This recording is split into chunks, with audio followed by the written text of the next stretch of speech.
ጥቅምት 6 ቀን 2017 ዓ.ም ኢትዮ ቴሌኮም የ10% ድርሻውን አክሲዮን ለህዝብ ሽያጭ ክፍት ማድረጉ ይታወሳል። በወቅቱ የተጀመረው መደበኛ የአክሲዮን ሽያጭ የመጀመሪያው ምዕራፍ መሆኑም ተገልጾ ነበር። ይህ የአክሲዮን ድርሻ ህብረተሰቡ የኩባንያው ባለቤት እንዲሆን ታስቦ የተከፈተ ሲሆን በመጀመሪያው ዙር በአጠቃላይ 100 ሚሊዮን መደበኛ አክሲዮኖች ለሽያጭ ቀርበዋል። በወቅቱ እንደተገለጸው የአክሲዮን ሽያጩ የሚቆየው ከጥቅምት 6 እስከ ታህሳስ 25 ድረስ ነው የተባለ ሲሆን አዳዲሶቹ የአክሲዮን ባለቤቶች የሚታወቁትም ጥር 23 ቀን 2017 ዓ.ም ነው ተብሎ ነበር። ታዲያ የኢትዮ ቴሌኮም የአክሲዮን ጉዳይ ከምን ደረሰ ሲሉ ብዙዎች እየጠየቁ ይገኛል። እኛም በዛሬው ኢትዮ ገበያ ጥንቅራችን የአክሲዮን ግዢው ሂደት እንዴት ዘገየ፣ ለዚህ የሚነሱ ምክንያቶችስ ምን ሊሆኑ ይችላሉ ስንል ጠይቀናል። በጉዳዩ ላይ ማብራሪያ የሰጡን የባንክ ባለሙያው አቶ ገመቹ ብርሃኑ ናቸው። በዚህ ጉዳይ ላይ ሰፊ ምላሽ መስጠት የሚችሉት ኢትዮ ቴሌኮም ወይም የኢትዮጵያ ኢንቨስትመንት ሆልዲንግስ ነው የሚሉት ባለሙያው ከሌሎች ሀገራት ልምድ አንጻር ግን ለመዘግየቱ ሊነሱ የሚችሉ የተለያዩ ምክንያቶች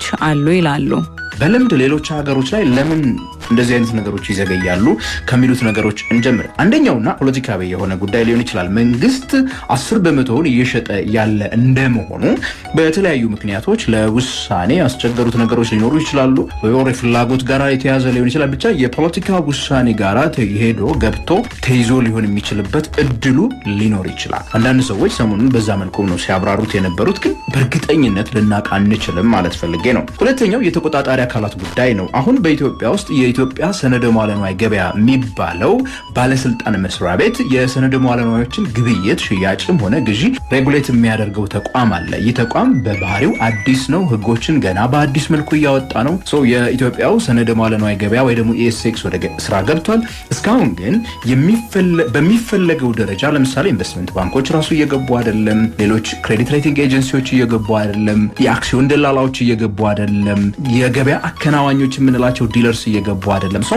እነዚህ ነገሮች በራሳቸው የሂደቶቹ ማዝገም አንዱ ምክንያቱ ሊሆን ይችላል ብዬ አስባለሁ። ሶስተኛውና ሌላኛው ደግሞ ሊሆን የሚችለው እንግዲህ በጣም ሁለት ተቃራኒ ነገሮች ናቸው። በአንድ መልኩም የኢትዮ ቴሌኮም አክሲዮን በጣም ብዙ ሰው ወይ ደግሞ በጣም ብዙ ኢንቨስተር ፈላጊ ከማግኘቱ የተነሳ 30 ቢሊዮን እንሸጣለን ብለው ከዛ በላይ ሰብስክሪፕሽን በመምጣቱ እንዴት አድርገው እንደሚደለድሉ ሜቢ ግራ ተጋብተው ሊሆን ይችላል። this is the positive side። በተቃራኒው ደግሞ የተፈለገውን ሌቭል ኦፍ ገንዘብ ማግኘት ስላልቻሉ ወይ ደግሞ ገዢዎች በበቂ ሁኔታ ስላልመጡ ወይ ደግሞ ሰብስክራይበርስ የምንላቸው ኢንቨስተርስ በበቂ ሁኔታ ካለመምጣታቸው የተነሳ ያ ካምፓኒው ላይ ሬፑቴሽናል ዳሜጅ እንዳይፈጥር፣ የኢሜጅ ችግር እንዳይፈጥር ሰዎች በካምፓኒው ላይ ኦልሬዲ የገዙ ወይ ደግሞ ሰብስክራይብ ያደረጉ ሰዎችም ሆኑ አበዳሪዎችም ሌሎች ፋይናንሲየርስ በጠቅላላ በካምፓኒው ላይ እምነት እንዳያጡ ከመስጋትም ደግሞ ሊሆን ይችላል ማለት ነው። ኤደር በጣም ኦቨር ሰብስክራይብ ተደርጎ ወይ ደግሞ አንደር ሰብስክራይብ ተደርጎ ሊሆን የሚችልበት አለ። የኢትዮጵያ ብሔራዊ ባንክ ከባንክ ወደ ቴሌብር ለሚደረግ የገንዘብ ዝውውር የሞባይል ገንዘብ ግብይት ገደብ ማንሳቱን ገልጾ እንደነበር ይታወሳል። የሞባይል ገንዘብ ግብይት ገደብ የተነሳውም ኢትዮ ቴሌኮም ለገበያ ያቀረበውን የአክሲዮን ሽያጭ ሂደቱን እስኪያጠናቅቅ ድረስ ስለመሆኑም በወቅቱ ተገልጾ ነበር። ባለሙያው ግን ለአክሲዮን ሽያጭ መዘግየቱ ባንኮች ጋር የሚኖር የዝውውር መጓተት ሌላኛው ምክንያት ሊሆን ይችላል ባይ ናቸው።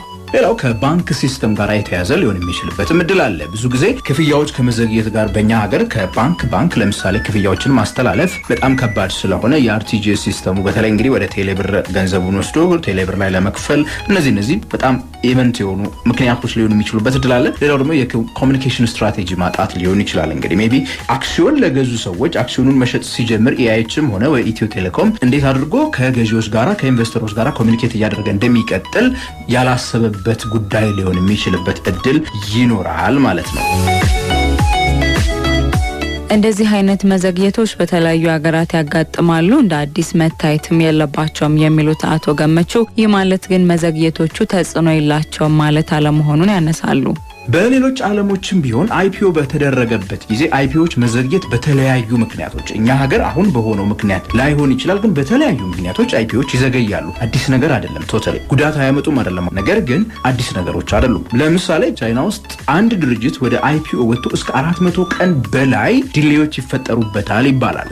አንዳንድ የተለያዩ ምክንያቶች ሊኖሩት ቢችሉም ከዛ ባለፈ ግን ለምሳሌ በፈረንጆቹ 2022 እና በፈረንጆቹ 22-23 ማለት ነው በአህጉረ አውሮፓ አብዛኛዎቹ ኢኒሺያል ፐብሊክ ኦፈሪንግ የምንላቸው ለመጀመሪያ ጊዜ አክሲዮኖቻቸውን ለመሸጥ ወደ ገበያ የመጡ ድርጅቶች አይፒኦቸውን አዘግይተውት ነበር። አንዷ ነች እነሱ ጋር የተከሰተችው። በዛ በ2022-2023 የኢኮኖሚ መቀዛቀዝ ስለነበረ በአህጉሩ ላይ አክሲዮኖች ፈላጊ አጡ። በዚህ ጊዜ እንግዲህ ምን ማድረግ ጀመሩ? ካምፓኒዎች አክሲዮኖቻቸውን ለመሸጥ ሲሉ ቅናሾችን፣ ዲስካውንትስ ምናምን እያሉ አክሲዮኖች ላይ ለማሻሻጥ ሲሉ ብዙ የለፉበት አመት ነበረ። በሌላ መልኩ ደግሞ ለምሳሌ በ2020 አካባቢ በህንድ ሀገር ሰብስክሪፕሽኑ እየተካሄደ ልክ አሁን እኛ ከቴሌብር ጋር እንዳለን ማለት ነው ገንዘባችንን ከፈልን እየጠበቅን ነው አይደል? ልክ እንደዚሁ የሚጠብቁ ሰዎች መጨረሻ ላይ አለውት አልተደረገላቸውም፣ አክሲዮን አልተመደበላቸውም። በስተመጨረሻ ግን ገንዘባቸውን ሊያገኙ አልቻሉም። ገንዘባቸውን አለማግኘት ብቻ ሳይሆን ዲሌዎች ገጥሟቸው ቶሎ አልከፈላላቸው። በዚህ የተነሳ እዛን ካምፓኒዎች በየፍርድ ቤቱ ሲገትሩ ሲከሱ ምናምን የነበረበት ሁኔታ ማስታወስ እንችላለን። በሌላውም ዓለም እንግዲህ የተለመደ ነገር ነው። እሱን እንዳንረሳ። በመዘግየቱ ምክንያት አክሲዮኑን የገዙ ኢንቨስተሮች በተቋሙ ላይ እምነት ሊያጡ እንደሚችሉም ነው የገለጹት። ኢንቨስተርስ የምንላቸው ወይ ደግሞ አክሲዮን የሚገዙ ሰዎች እምነት ማጣት ሊያድርባቸው ይችላል። እኛ ሀገር በአክሲዮን ግብይት ውስጥ ትልቁ ችግር ዛሬ ሳይሆን ላለፉት 20 እና 30 ዓመታት የእምነት ማጣት ጉዳይ ነው። ብዙ ተቋማት መጥተዋል፣ ብዙ ድርጅቶች መጥተዋል። ምን ብለው አክሲዮን እንሸጣለን፣ እናተርፋለን፣ ሀብታም እናደርጋቸዋለን እያሉ ብዙ ካምፓኒዎች ያወሩበት ሀገር ነው የኛ ሀገር።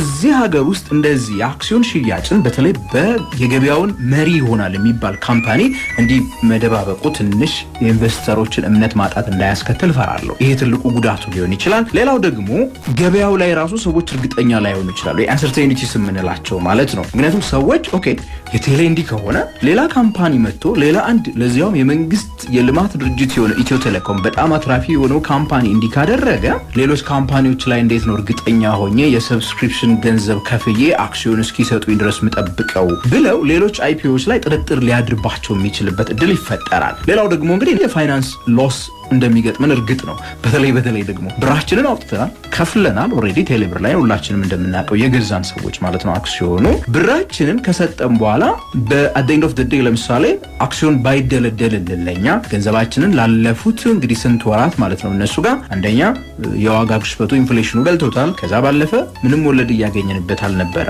ይሄ በራሱ እኛ ላይ ፋይናንሻል ሎስ ሊያመጣ የሚችልበት እድል አለ። ያለፉትን ጊዜዎች ገንዘቡ ሜቢ የሆነ ነገር ልንሰራበት እንችል ነበር። ኔቨር ነው። እነዚህ ነገሮች ሁሉ ፎርጎን የሆኑ ቤኔፊቶች ሊኖሩ ይችላሉ። እንደዚህ አይነት ኦፖርቹኒቲዎችን ሁሉ አተናል ማለት ነው። የአክሲዮን ድርሻ ባለቤትነት ይፋ መሆን መዘግየቱን ተከትሎ በተለያዩ ማህበራዊ ሚዲያዎች ላይ የተዛቡ ሀሳቦች ይነሳሉ የሚሉት ባለሙያው ከትክክለኛው አካል የሚሰጡ መግለጫዎች ላይ ትኩረት ማድረጉ ብቻ አስፈላጊ ነው ብለዋል። ይፋዊ የሆኑ ኦፊሻል የሆኑ መግለጫዎችን ማዳመጡ የተሻለ ነው። የሆነ ሰው ተነስቶ በሶሻል ሚዲያ ላይ እንዲህ ሆነ ስለሚል ብቻ ከዛ ጋራ ስሜታችሁም ከዛ ጋራ ውሳኔያችሁም አብሮት ሊሄድ በፍጹም አይገባውም። ኦፊሻል የሆኑ ዜናዎችን ወይ ደግሞ ከኢትዮ ቴሌኮም ወይ ደግሞ ከኢትዮጵያ ኢንቨስትመንት ሆልዲንግስ ወይ ደግሞ ከኢትዮጵያ ካፒታል ማርኬት ኦቶሪቲ ከኢትዮጵያ ሰነደ ሙዓለ ንዋይ ገበያ ከነዚህ አይነት አካላቶች ኦፊሻል ከሆኑ አካላቶች ብቻ መግለጫዎችን በተለይ ለውሳኔ የሚሆኑ መግለጫዎችን ከነዚህ አካላት ብቻ ስሙ። በሌላ መልኩ ቴሌብር ላይ እንግዲህ ቴሌሸርስ የምትል አንድ አፕ አለች። እሷን አፕ ላይ የሚኖረው ለውጥ መከታተል አንዱና ዋነኛው ነገር ሊሆን ይችላል።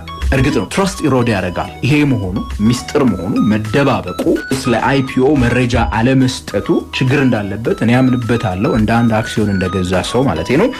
ግን አዲስ ነገር ግን አይደለም። በጣም ከሌላ ዓለም በቃ የሌለ አዲስ ኮንስፒሬሲ ግን እየተፈጠረ እንዳልሆነ ተረድ። ግን ያ ማለት የካፒታል ገበያውን እድገት የሀገሪቱን የሰነደ ሙዓለ ንዋይ ገበያ ተብሎ በአዲስ የጀመረውን ገበያ እድገት አይጎዳውም ማለት አይደለም። ተቆጣጣሪማ ካልሆነ መንግስትም ሆነ በዚህ ውስጥ የሚሳተፉ አካላት በሙሉ ሊጠነቀቁለት የሚገባ ነገር ነው። በገበያው እድገት ላይ የራሱን ሚና የሚጫወት ጉዳይ ስለሆነ ማለት ነው። የኢንቨስተር ትረስት ማጣት ወይ ደግሞ ገንዘባቸውን ሰጥተው ሰነዶችን የሚይዙ ሰዎችን እምነት ማጣት ገበያው በተፈለገው መልኩ እንዳያድግ የሚያደርግ ስለሆነ ድብቅነት በተለይ በዚህ ገበያ ውስጥ ቦታ የለውም። ያ አይነት ነገር እንዳይመጣ ያ አይነት ነገር እንዳይከሰት ነው የኢትዮጵያ ካፒታል ገበያ ባለስልጣንም የተቋቋመው የሰነደ ሙዓለ ንዋይ ገበያ ማዕቀፎችም ወጥተው ያሉ። ስለዚህ ለነዚህ በጣም ጥንቃቄ ሊደረግ ይገባል ለማለት ነው። ኢትዮ ቴሌኮም የተቋሙን የ6 ወራት ሪፖርት ለሚዲያ ባለሙያዎች ይፋ ሲያደርግ የአክሲዮን ሽያጭ ሂደቱ መጠናቀቅ መዘግየቱን ተከትሎ ከጋዜጠኞች ለቀረበላቸው ጥያቄ የኩባንያው ዋና ስራ አስፈጻሚ ፍሬህይወት ታምሩ ጉዳዩ በብዙ ወገን የተያዘ በመሆኑ ለብቻቸው ምላሽ መስጠት እንደማይችሉ በወቅቱ ገልጸው ነበር።